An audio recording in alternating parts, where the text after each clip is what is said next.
علماء جو ہوتے ہیں نا ان کا کام رستہ بتانا ہوتا ہے، علماء بتا دیتے ہیں، اور اللہ کے ولی جو ہوتے ہیں وہ بندے کا ہاتھ پکڑ کے اس کو اللہ تک پہنچا دیتے ہیں۔ توحید کا نشہ چڑھا دے، رسالت کا مزہ چکھا دے، صدق کی حقیقت سمجھا دے، اور مرتبہ عشق کی حقیقت سمجھا دے، اور حجاب اٹھا کر جلوائے دیدار کروا دے، تو اس بندے کو، اس مرد قلندر کو اللہ تعالیٰ کا ولی کہا جاتا ہے۔ ہدایت کی بھی دو قسمیں ہیں، ہدایت کی بھی دو قسمیں ہیں، ایک ہوتا ہے اہداء الطریق، یعنی کسی کو راستہ بتا دینا، اور ایک ہوتا ہے ایصال الی المطلوب، بندے نے جس راستے کا پتہ پوچھا ہے بندہ اس کا ہاتھ پکڑ کے اس کو اس جگہ تک چھوڑائے۔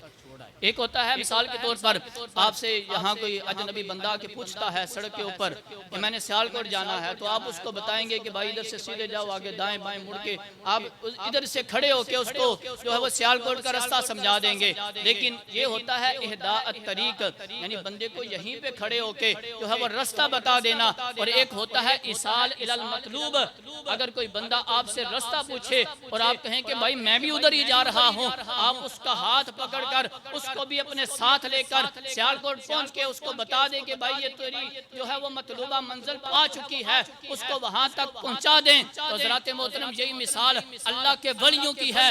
اگر بندہ، علماء جو ہوتے ہیں نا ان کا کام رستہ بتانا ہوتا ہے، علماء بتا دیتے ہیں، اور اللہ کے ولی جو ہوتے ہیں وہ بندے کا ہاتھ پکڑ کے اس کو اللہ تک پہنچا دیتے ہیں۔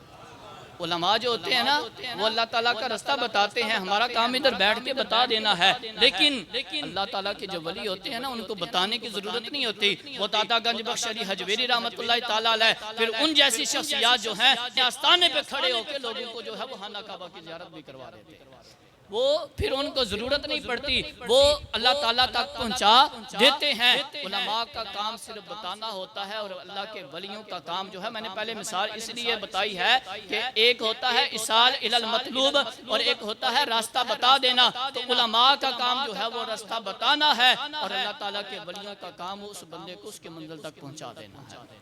یہ اللہ تعالیٰ کے ولیوں کی شان ہے۔ اور حضرات محترم اگر صرف علماء ہی ہوتے، آج تو ہمیں علماء کا بھی کوئی حیا نہیں ہے، علماء کی تو ہم قدر نہیں نہ کرتے۔ علماء میرے مصطفیٰ کریم علیہ السلام کے فرمان کے مطابق علماء جو ہیں وہ اللہ تعالیٰ کے نبیوں کے وارث ہیں۔ یہ کوئی چھوٹا رتبہ ہے؟ علماء کون ہیں؟ اللہ تعالیٰ کے نبیوں کے ورثاء ہیں۔